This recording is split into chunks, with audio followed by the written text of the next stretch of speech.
Hello! Hi అండి. Sunday రోజు night పిల్లలకి చికెన్ నూడిల్స్ చేశాను.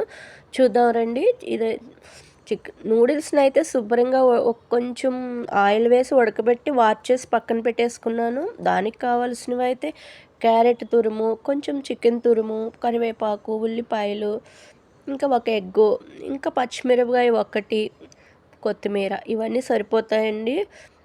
ఇంకా ముందుగా అయితే గిన్నె పెట్టేసుకుని దాంట్లో ఎగ్ కొట్టి వేసేసుకున్నాను. కొంచెం ఆయిల్ వేసి, దానికి తగ్గ కొంచెం ఉప్పు వేశాను. నూడిల్స్ ఉడకబెట్టి పక్కన పెట్టుకున్న దాంట్లో కారము, ఉప్పు, నూడిల్స్ మసాలా అన్నీ వేసేసి కలిపేసుకుంటాను ఎప్పుడు ముందుగానే.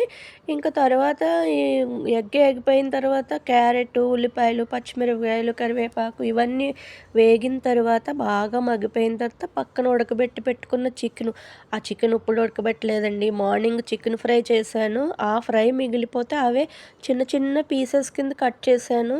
ఎందుకండి కార్న్‌ఫ్లవర్ వేసి ఉడకబెట్టి ఇవన్నీ మళ్ళీ కోసి అలా హోటల్ స్టైల్‌లో చేయకండి. ఇలా ఈజీ మెథడ్‌లో ఎప్పుడైనా ఫ్రై చేసినప్పుడు పిల్లలకి ఈవినింగ్ ఇలా చేసుకుంటే పిల్లలకి నూడిల్స్ ఎంజాయ్ చేసినట్టు ఉంటుంది. చికెన్ ఫ్రై తిన్నట్టు ఉంటుంది.